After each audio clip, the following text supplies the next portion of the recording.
sleeves, it means it's a command. Backhand command. Women actually do rule for it. Okay. All right. So this is a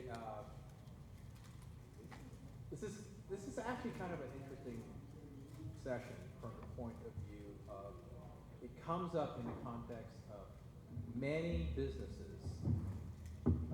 have a lot of trouble securing loans. And in a lot of cases, they don't know why. In a lot of cases, particularly since business gets smaller, it's because they don't know what to do, right? So the thought here is we're bringing together bankers who have experience in this kind of stuff, and we're going to talk about it from two angles today. We're going to talk about it from the point of view of how these loans fail what they call underwriting, which is the process of a bank evaluating whether or not you can actually get the loan, and what some of the most common, talk a little bit first about what's some of the most common things that cause things to fail, all right? And also, you know, engage you in a conversation about, you know, like what kinds of things do you think we organizations like COFAC and stuff can do to help make that better, more transparent, and help companies, particularly the member companies, have a better chance of getting stuff. And then, because these banks also have they have what are called regulatory obligations that are very near and dear to their hearts, because they have deep involvement in the community, and have them talk a little bit about some of that kind of stuff as part of this session. So we'll start out with introductions. The gentlemen are you know, both extremely experienced bankers, recommended by their organizations to discuss this subject. And so, Jabari, why don't you start with your introduction, and then we will go to the esteemed Mr. Lambright after you. Certainly. So my name is Jabari Grant. I'm a Vice President Business Community Manager with City National Bank. My experience spans over 3 decades, so 30 years in commercial banking, business banking, wealth management, retail banking. Currently, I facilitate a special purpose lending program that's national here, Washington, D.C., New York, and the Bay Area. And it's designed to help small business owners access the capital that they need to grow their companies. So I look forward to all the questions and the discussion, and I look forward to answering any questions. Okay, before you go, and before Fred speaks, special purpose credit program. This is technical jargon speak in banking. If you could just explain what an SPCP is. Sure. So an SPCP is when a banking institution goes outside of the normal underwriting guidelines to provide a special ability for a targeted group of business owners to access capital that wouldn't traditionally be able to be approved under traditional underwriting standards. Okay, very good. Thank you. And we will explore this a little bit more, because like there's like nuances of how do you get in, how do you not get in, what works, what doesn't work, what layers are they able to cover, that kind of stuff. Fred, Mechanics Bank et al. And please, as you introduce yourself, also let the audience know about the status of the Mechanics Bank, because you're going through a merger and are about to, you know, make a big splash in this part of the world. Yes. Good afternoon, everyone. It's great to see you all here. Fred Lambright. I'm Senior Vice President, CRA and Community Development Officer at Mechanics Bank. My role at the bank as the CRA officer is twofold. Primarily, I ensure that the bank meets regulatory requirements in terms of providing loans, investments, and services to the communities where we take deposits. We're examined every 3 years as a large bank My other role is kind of like this, doing community development outreach, getting out to organizations and explaining what the bank does, and also finding out directly from you how we could provide services. In my role, I am not a lender per se, but I do work with our lenders to create products that can support the community, whether they be small business or mortgage related products. We are in the process of going through a merger. We are acquiring Home Street Bank. I don't know if any of you are familiar with them, but right now in California, we have one branch in Los Angeles and one branch in San Diego. But from a CRA, Community Reinvestment Act perspective, we're responsible for the entire state regardless. So this acquisition will help us because we'll gain 5 more branches in San Diego and 12 more in the Los Angeles area. In addition to that, we'll be expanding into Washington State, Portland, as well as Hawaii. So the bank is growing right now.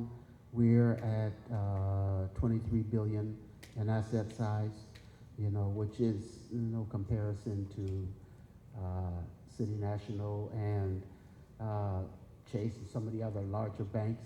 But we are growing and still try to see ourselves as a community bank, being accessible to the community as a whole. And thank you. Okay. So you named areas where you work. So there's another concept here. Banks work in something called an assessment area for compliance purposes. If you just real quick, your assessment area and Fred went through his assessment area. You said California, but the city's like in a lot of other places too. Yeah, absolutely. So the assessment area for our SPCP in Southern California is currently limited to Los Angeles County. And the Bay Area, it's the 5 counties surrounding the San Francisco Bay Area. In DC, it covers all of DC, Virginia, and Maryland. And in New York, it currently covers Kings County and New York County. So those are the assessment areas. And the SPCP has been in place for about a year now. However, because of the reception that it's received, we are looking at expanding that to the Orange County market, the Inland Empire, and San Diego in Southern California. And in New York, we're looking at expanding the assessment area to include the Bronx and Queens County. So the program is absolutely growing. It's tremendous. It's been powerful. It's been well received by the community. And we've been able to assist so many impacted companies that would have normally received the credit that they're looking for, especially with the Olympics coming here soon in Los Angeles County. So I'll love to go more in depth as the questions come, but I'll let it come organically. Okay, yeah, okay. So what's the takeaway from that? Kind of like earlier this morning, there's a takeaway from these comments. The takeaway is you've got a couple of banks here that are tailoring their footprint and how they're going to approach the small business, the business and the small business market, because both of these banks have lending programs that span small businesses, medium small businesses, and then what would be considered to be larger businesses, but I would guess that the thresholds are probably 500,000 and up in terms of loans would be on the higher side, or do you have a higher tier even above that? When you say 500, are you speaking in terms of revenue or loan amount? Loan amount. Oh, loan amount, no, they can go up even higher in the commercial and capital space. Yeah, so there's, because typically they have different departments that handle different tiers of lending. Okay, and each of those things has its own set of underwriting rules and criteria and stuff. Now, the main topic of the title of this thing is, how come they say no sometimes? Or in some cases, how come they say no a lot, right? And so there are pitfalls that businesses have to be aware of as to why applications fail, right? I'm going to start off with some examples, and then they can, add some of their like weird, interesting stories about like stuff that comes around. Everybody's got some, right? So like, because I also run like a tiny little, inky-dinky little lending unit for a nonprofit, right? And it touches businesses where the proprietors of the business have like literally almost no idea what they're doing, right? And so there's two things that come up because it serves the Hispanic community and the very early stage entrepreneur community. The first thing that typically gets people bounced when we look at loan applications is they didn't report all their income on their income tax. So they tell you they want to get a loan. They say, I made this much money, and that's why, you know, I'm a good risk. And then but when you do that, you as part of the loan application process, if you've ever gone through this, you have to submit all these documents, which includes your tax returns, your bank statements, and all that kind of stuff. And there's somebody during a process called underwriting. Every banker learns to love and hate, where you have to check all this stuff out. And so every once in a while, you have to like get on the phone with the people that are like, hey, so I'm looking at your income tax return, and you said you made like 90,000 last year, but there's only 45,000 on your tax return. Where's the rest of it, right? The most common answer when they answer truthfully, and they these are entrepreneurs, right? Because they don't know what they're doing, right? They think they're doing the right stuff and stuff because they're telling you they made this much money. Is they say, oh, the guy paid me in cash, right? Yeah, he's laughing because he sees this more than, yeah, all right? And I go like, well, the most recent thing is, how did they pay you, right? And they go, oh, you know, he like paid me electronically using like Zelle or something like that, and yeah, all right? There's two things that you have to know about that. One, a lending institution has in the rules that it makes and in the pledges that it makes to its regulating agency, in the case of mine, is the California Department of Financial Protection and Innovation, which is the name of the bank regulator in California, and do not ask me to explain to you why that's what they call it, because I have no idea, all right? But part of the rules is you say, we're not going to, as policy, we're not going to lend to anybody that's committing a crime. Tax evasion is a crime. So when you detect it, they are not eligible for the loan by policy. And then you have a choice to make as to whether or not you go tell this person, hey, here's how you fix that, right? And it's not because the person is trying to be shifty. It's because they just don't know better, right? And you say, like, you need to file an amended tax return before the IRS gets a hold of you. And you need to tell them things like, in 2025, the admonition you have to make when you are basically doing technical assistance in the middle of underwriting, you guys can laugh about that one too, right? You really need to tell whoever gave you that money in 2024 to send you a 1099 with a late date, like today. And then you need to file an amended tax return to the IRS. It basically says, I'm filing an amended tax return because I got a late 1099.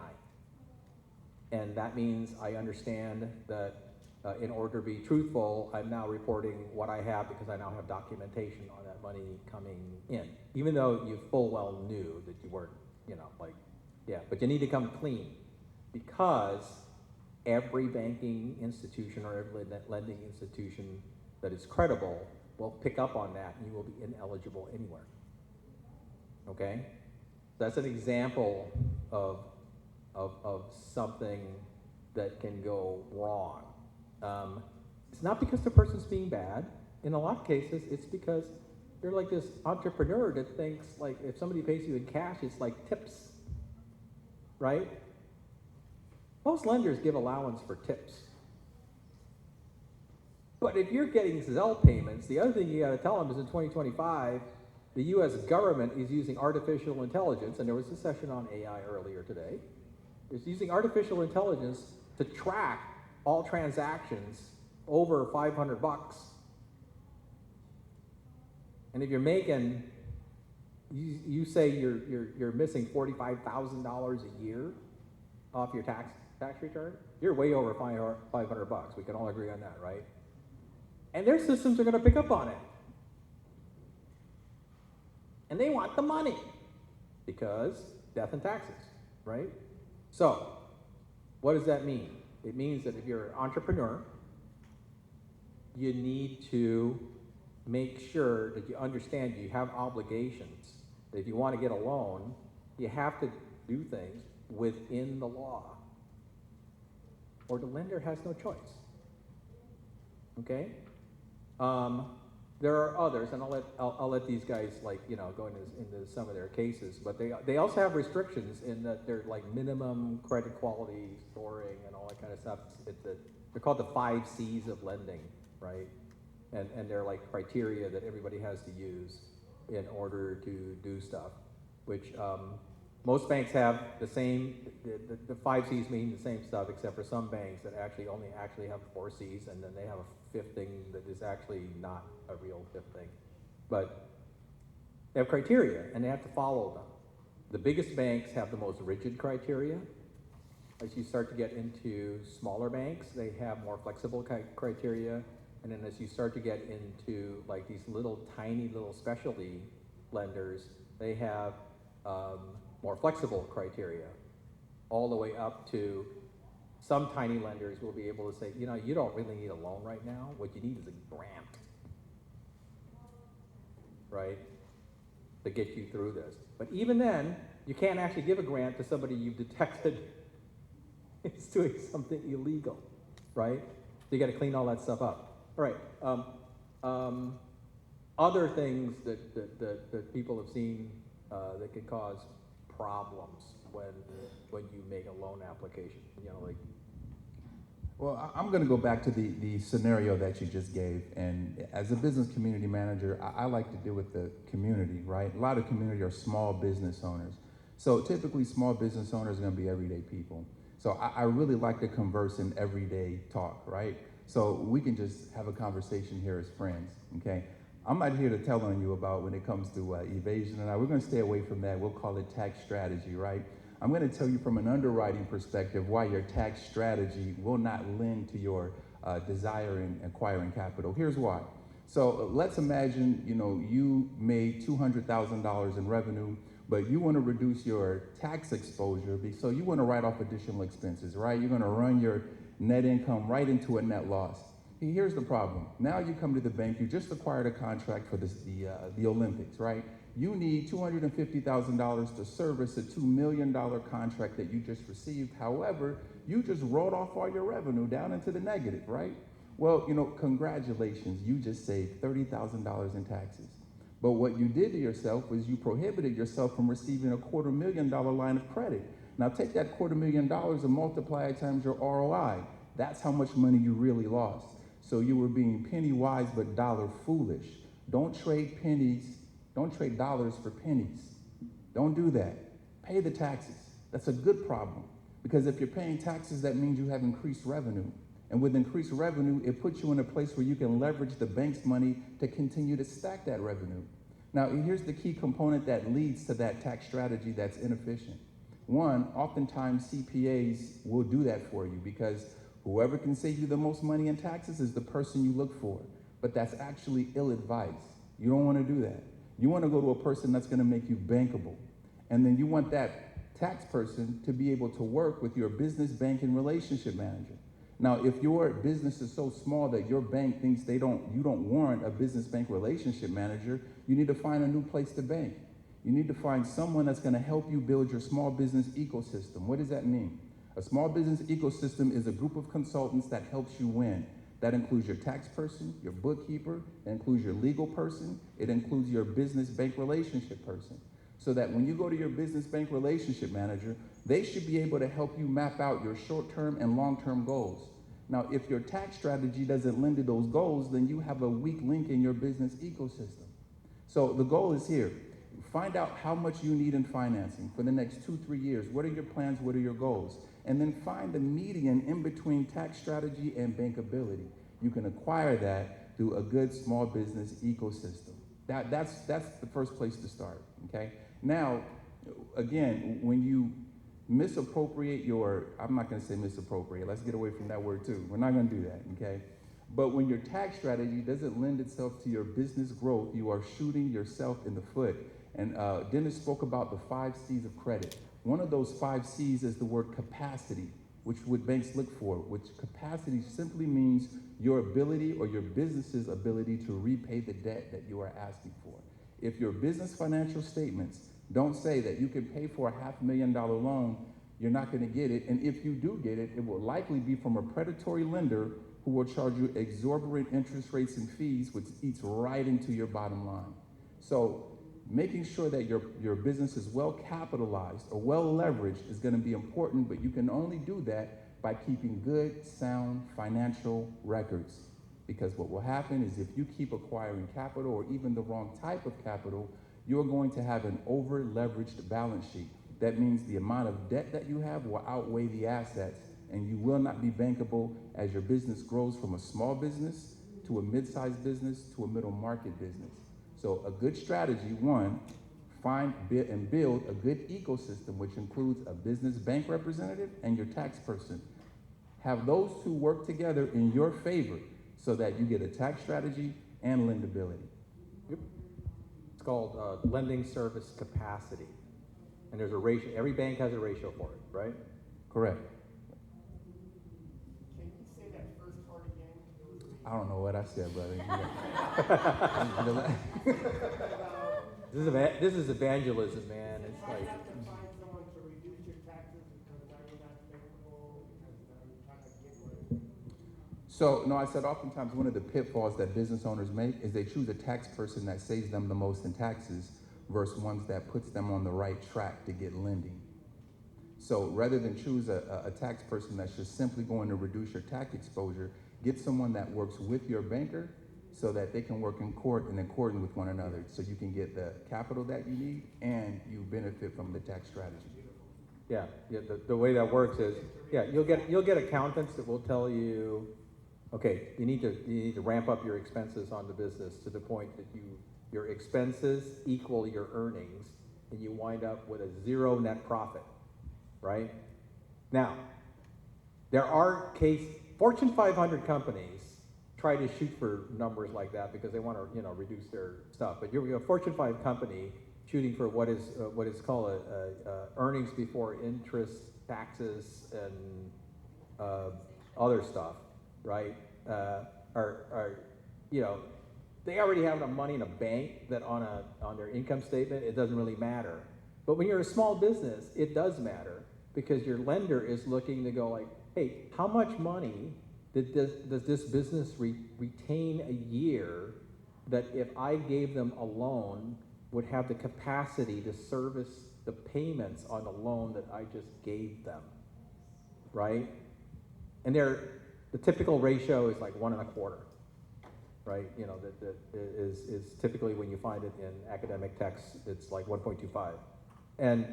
And so what you want to do as a business is be able to be smart enough to go tell your accountant, who may be a bit ebullient, is that a good word for it?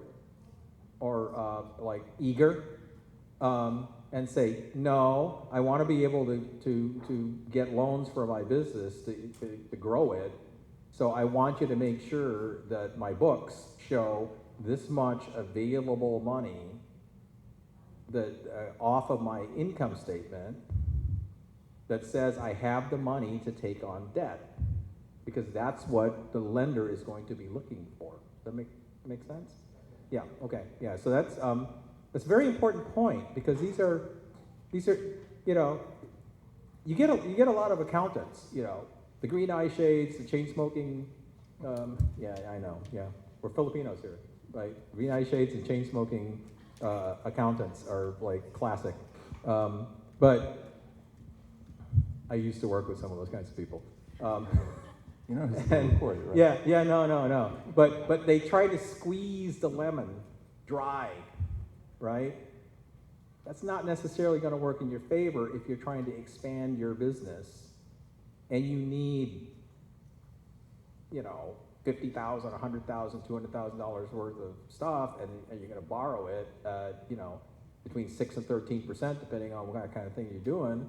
And you got to be able to service that loan, so you got to be able to show that, hey, I'm making enough money and I have enough money left over during the year that I can service that debt. And then the loan becomes easy. But if you squeeze it and it shows up as a pattern in your thing, they're going to go like, well, maybe this guy's not ready. And then you got to wait until, because everybody will ask for a history of your financial statements. And they're going to want to see that you have had this pattern of responsible financial statement construction in your business records for long enough that they believe that your business gets it. Right? Is that making any sense? Everybody?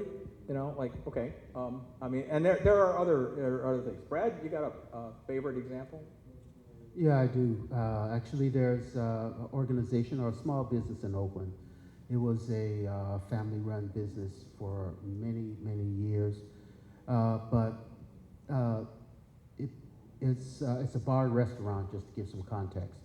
And with that type of environment, you have a lot of cash that's being handled, and for whatever reason, maybe cash strategy or however it may have been done, trying to be sensitive that this is being recorded, that when it came time for a loan to expand the business, and they looked at the books or looked at the records, and you know, she had a stated income of so many dollars, but when you look at her tax records, it didn't support that. So, you know, for quite some time, you know, was on the market looking for someone to purchase this loan and to provide her a loan to support the business, and then finally got to the point where she needed to sell. But then again, all of the buyers looked at it and said, well, this isn't producing any cash, you know, any revenue. You know, why would I purchase this? So that went on for some time. Eventually, she was able to sell it, sell the business. And it was actually sold to a former, someone who grew up in Oakland that was a football player for the Seattle Seahawks, and then he came back to the Raiders for a number of years before he retired. And given his history and time back in the Oakland area, he was the person that actually purchased that building and converted it to his own, and reopened the restaurant as his own business. So it does happen. You would think that it's rare, but it does happen. Sometimes, you know, it could be because of poor tax advice or just maybe not understanding the process and how it works. But it does happen, so those are the things that you really do need to be conscious of. Okay, so these are like financial statement and financial positioning issues that, you know, like you got some examples of that now. Let's turn as we clock through this session with some time. Projections, explaining your business. You have to write, you know, like, I got this business, I think it's going to do this, this is how I think it's going to grow, this is the basis of stuff, I know I can make money at doing this because I've researched this and all that kind of stuff. How many of you, just in casual conversation with somebody that's trying to explain to you why they think their business is good, have just sat there and go like, this person just is not explaining what they've got well, right? Happens a lot, right? And it has a lot of consequence when it comes to a loan officer looking at what you've got, okay? The loan officer doesn't have all the time in the world. Here's the way this works, all right? When you get a loan package, you got a budget for how much you've got budgeted to go, like, check that loan package out to determine yay or nay, right? You go over that budget, you start to lose money at the bank, right? So it's on, the burden is on the applicant to be able to explain themselves in a way that's very, very clear so that the loan officer can very quickly understand what all of that stuff means, okay? Typical thing is people dream of what they want to do, but aren't able to explain it well. This is where organizations like chambers of commerces and stuff like that, they're able to share information on how to look at your business, become very, very valuable, right? Because they can help you structure how to explain your business in a particular industry that you are from more experienced companies that are also part of your Chamber of Commerce network or multiple Chambers of Commerce network as to, this is the way you actually need to explain this. And sometimes the gem is hidden, you know, like I did a case study with a training company that does this kind of stuff. They go find these like really weird loan applications.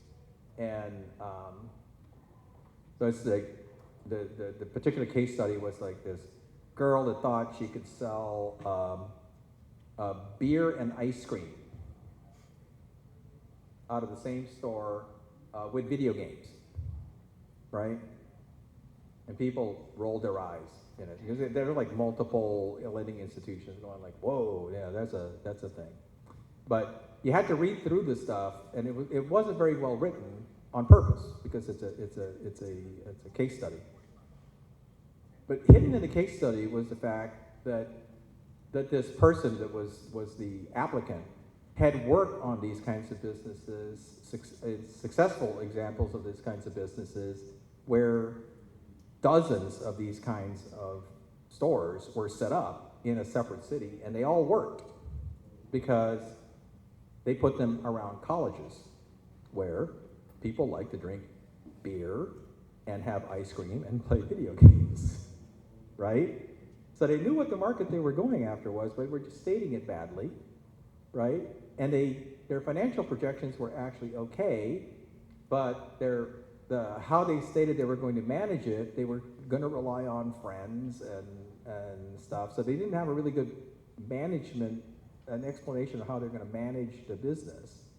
And what they really needed most was help in articulating what they had, which was an adoption of a very good concept that this person actually had several years of experience successfully working in very similar business models, but they just didn't state it well.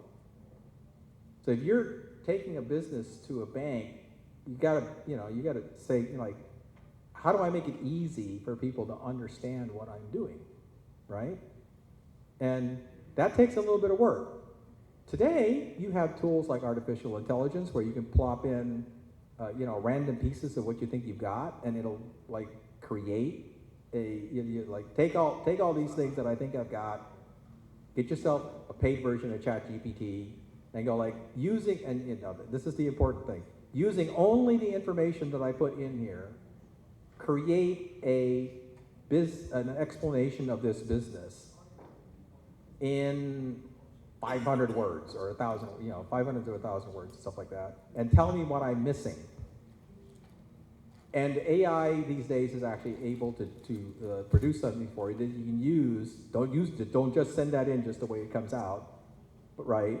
But it'll get you a start in how to explain yourself better. In the old days, you actually had to figure out how to do this all by yourself, and oh my God, how many businesses failed to even get consideration because the person just didn't have the skills to articulate what it is that they had because, it was like too much work, right?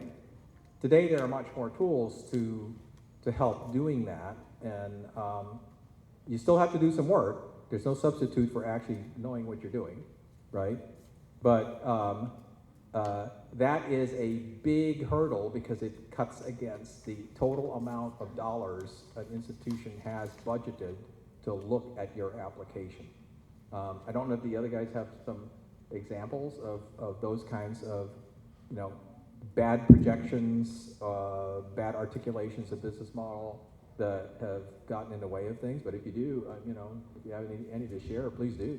Yeah, not so much examples, but really just to put it a little more plainly for everybody here, because we're small business owners, right? Just be able to draw straight lines between you, how you receive revenue, how you get paid, and how you plan to grow. Think about actionable steps you're going to take. We're going to put 3 employees here. This is the way we're going to manage it. This is what we expect to yield from this growth based on this information. If you can articulate that data to your business bank relationship manager, they should be able to strategically structure debt that will help you grow and help you work out that plan. Now, if you have good historical financial records, you really won't have to lean on projections so much because you have good historical cash flow. But if you are in the business of needing a projection-based loan deal, oftentimes that'll be a CDC or a 7A deal. It is a great idea. I think Dennis had some great ideas about using AI and how to do that. But think about your passion for the business. If you're in business, likely it's something you're extremely passionate about. You know what it takes to be successful. Let your bankers see that passion so you can turn them from a banker into an advocate. Somebody that's going to go into the underwriters and really fight for you and go to bat for you. And you do that by clearly letting your business banker know, this is my plan, this is how I'm going to get there. Start with how you got started. Hey, I started with this, and I'm going to expand to this, and this is how we're going to do it. Now we can put together a structure that'll help you get there. You, Fred, anything? Yeah, just to piggyback off of what he said, I think that there are a couple of things. One is utilizing ChatGPT and other resources to help to explain or describe what your business model is. You do have a passion for it, but also have someone like a friend or someone else also reread it because they know you, someone is familiar with your business, you know, to really kind of help fine tune it. Another thing that you would want is for, with your business strategy to also align with your financials. And one of the key things that's been mentioned here is growth. You want your business plan, your business strategy to reflect or promote how you plan to grow it. And you want to have your financials also demonstrate that there is growth within the business, and then it can support and sustain expansion. There you go. All right. What's my time left? How many? Okay, we need to wrap up. Okay, so this is a smidge of tools and tricks. There's not enough time in a day, or maybe even several sessions to fully cover things that need to be done. But I hope you learned something a little bit about this. And by the way, when you send your thing in that you and your ChatGPT came up with, increasingly the receiver on the lender side will take that stuff and go like, hey, ChatGPT, using only the information in what this person submitted, how many similar successful business models can you detect out there in the marketplace that validate this assertion, right? Okay, because that's going to happen too, and that's like how AI is affecting your world. And with that, I thank these two gentlemen very much for taking the time to share their insights, and I hope all of you learned something in terms of how to be better prepared to go about doing this kind of thing. If there are any last minute questions, are there? None? No? Zero? One here. Very insistent person. Sorry, I just have to jump in. Yes. Oh, maybe it's not on. Yeah. Hi, my name is Celeste, and I'm from the Filipino American Chamber of Commerce, Greater Los Angeles. And as a Chamber of Commerce, we do advocate for our members, and some of them are here. And I just wanted to kind of ask the question. You mentioned a while ago that it's kind of like a way for business owners to to be penny wise but dollar foolish, or something to that effect. If you are already doing that, given that it is the reality, what are your best practices to kind of pivot out of that, and kind of like the first baby steps from the banker's point of view? That's an excellent question. Thank you, Celeste. Within the small business, the special purpose program we do, we really advocate for small business consultancy, right? So if we have a business that's currently doing that, what I would do is recommend them to one of my strategic partners, like a CDFI who has no document requirement, who can get them lending from bank statements, but there'll be smaller amounts until they pivot that strategy for at least 1 year. Then they can come back to the bank and we can fill in that gap and take it from there. So I do have some temporary solutions that will help them, and I'll be glad to come out to the Filipino Chamber of Commerce, because Los Angeles is my area, and do a free webinar or seminar for your group and show them how to accomplish that. Yep. Hi, yes, we have several products and programs as well, and this is don't just mean to promote the bank per se, but we have a loan referral program. Promote the bank. We have a loan referral program where we often have small businesses that come in, and they either are in industries that maybe we are not that familiar with, or they don't have that much time in business to support financing. So we have a loan referral program that covers the entire state, where we'll refer them to one of our CDFI partners, and they'll be able to make a loan to them, probably up to about $250,000, to the point where they become bankable and more experienced, and then they refer them back to us, where we can expand on their future lending needs. So if you're a small business and you just don't have the experience or capacity right now, we just won't turn you away. We have a way of getting you financing and then bring you back into the fold. We also have a lift loan product for small businesses that sometimes you have a printing business or some other where you need some products right away. You run and use your credit card to get your paper or your ink or other supplies. And credit cards are charging up to 29-30% interest. But we will make you, as a small business, unsecured loan with only 13% interest. You can use that to pay off your credit cards, plus to make your purchases.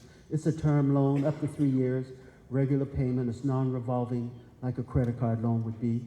So this is another product that we can use to help small businesses to help to grow and sustain themselves. Yeah, and then we'll finish this with a couple of notations. COFAC has deals with the U.S. Small Business Development Centers, which are coaching operations operated by entities in the area that provide a lot of this kind of what they call technical assistance for free. And they are sponsored by the U.S. Small Business Administration. And if you're a woman, there are these things called women's business centers, where you can get a lot of the same kind of coaching. And so if you have these kinds of problems, you have multiple resources that you could turn to. So I think the bottom line there is that there's really no excuse for not getting better once you figure out that there are resources that can help you coming from multiple aspects of the financial sector. And with that, I think we're done. Great. So I'm going to go ahead and close out this session and make an announcement. So we have a break till 2 p.m., but I want to go ahead and introduce you to next session at 2 p.m. in this location. So title is called Franchise or Startup, making the smart move in today's U.S. business market. We have a huge delegation that came from Philippines, and they will be presenting their franchise model. Obviously, what they're interested in is building relationship to promote their business here in U.S. Please come meet us at 2 p.m. So you guys are all break now. See you soon.